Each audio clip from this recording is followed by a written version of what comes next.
Today, I would like to highlight 3 mistakes I made with my fitness that hurt my results.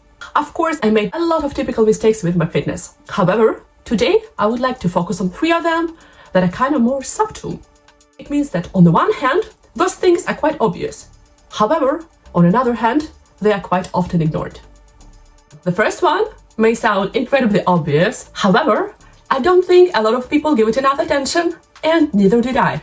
And this is expecting a very specific result from a very non-specialized training. Okay, this may sound confusing, but let me elaborate on that. There is nothing wrong to train with many different goals in mind. However, if you would like to achieve a specific skill, you will achieve results much faster if you just build your training around this skill. In order to achieve a skill, your nervous and muscular systems must go through specific adaptations. The motor unit is a nerve cell and muscle fibers that it controls. In the process of learning the new skill, your nervous system adapts by improving the recruitment and coordination of the motor units. This is called the motor learning.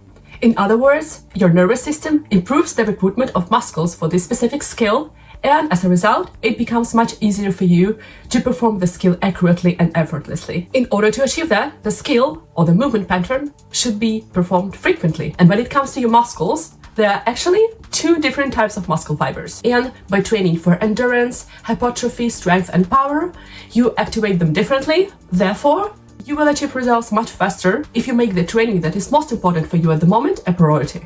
Imagine that you would like to learn a new language. It will be much easier for you to learn this language if you actually can speak another language from this language group. And it's the same with training. Now I know that there is nothing wrong if I just train for the general fitness, but at the same time, I don't expect a very quick progression on a specific skill if my training is just not specialized enough. The second mistake may not sound like an important one. However, when I gained more knowledge around this topic, I understood how crucial that is.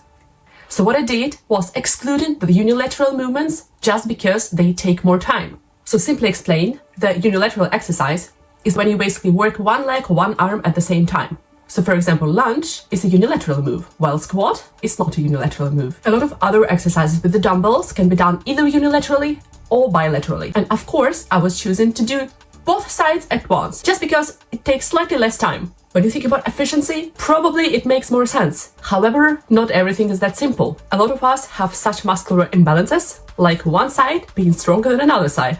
When I tried to do the shoulder press unilaterally, I noticed how much harder for me is to lift the dumbbell with my left arm than the right arm. I just could not match the same weight. However, it was not so obvious for me while I was doing the exercise in a regular way, bilaterally. So I was basically compensating with my right side for my left side. When such things happen, it can make your form worse, slow down your progress, and also in the worst case scenario, it can lead to injury, which I hope we don't want. Moreover, when we see the bigger picture working out, the unilateral moves actually help us to move better in real life. In unilateral moves, you have to work asymmetrically, therefore, your core has to work harder. And this improves your balance, coordination, so functional fitness in general. So if you would like your workouts to help you to move better, you are much better off by combining the unilateral and bilateral moves. Another thing is when you are starting doing your unilateral move, you are better off starting with your weaker side because you can match the weight for your weaker side and then also do it with your stronger side. The heavy lifts, when you use both sides at the same time, have its purpose, but I will not skip the unilateral exercises either because I realized how useful they are for my progress. The third mistake I would like to talk about today is actually following the trends that do not fit you. If you know something about fitness, there are always a lot of trends. And one of the most popular trends in the recent years is strong, not skinny.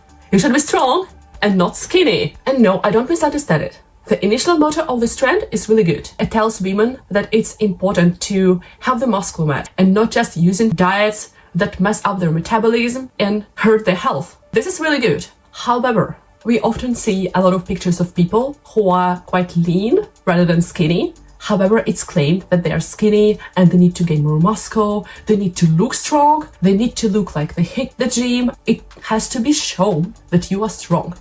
And when I was constantly seeing such pictures on social media, I was asking myself, why the heck do I look so slim?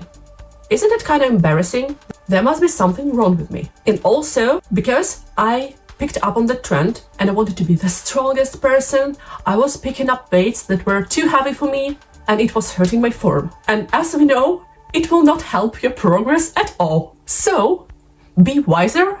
And please, if you would like to follow such a trend, realize that for some people, it will just take longer time to achieve it, and it's not even necessary if you don't want to.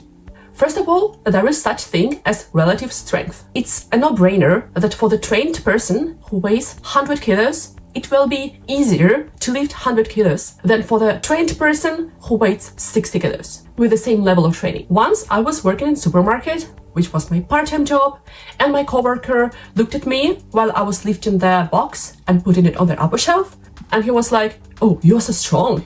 And I was like, why is he commenting on my strength? It was not so difficult for me to lift this box. And then I realized that just because I looked quite slim, it does not look like I can actually lift this box. That was the reason. Moreover, strength is more of a neurological function. And just because the person does not look like they lift weights every day, it doesn't make them weak. Everyone has different genetics, and for some people, it's much harder to achieve the stronger look. And it's not even necessary to look strong to be considered fit. There is a reason why the athletes with different body types succeed in different sports. If you would like to look like you're working out, like you're lifting weights every day, awesome, amazing. However, if this trend does not work for you, there is nothing wrong with that. It's enough to be healthy and relatively strong. You don't have to practice airplane pulls 7 times a week. And you should work out for your own reasons. You should work out to be your happiest self.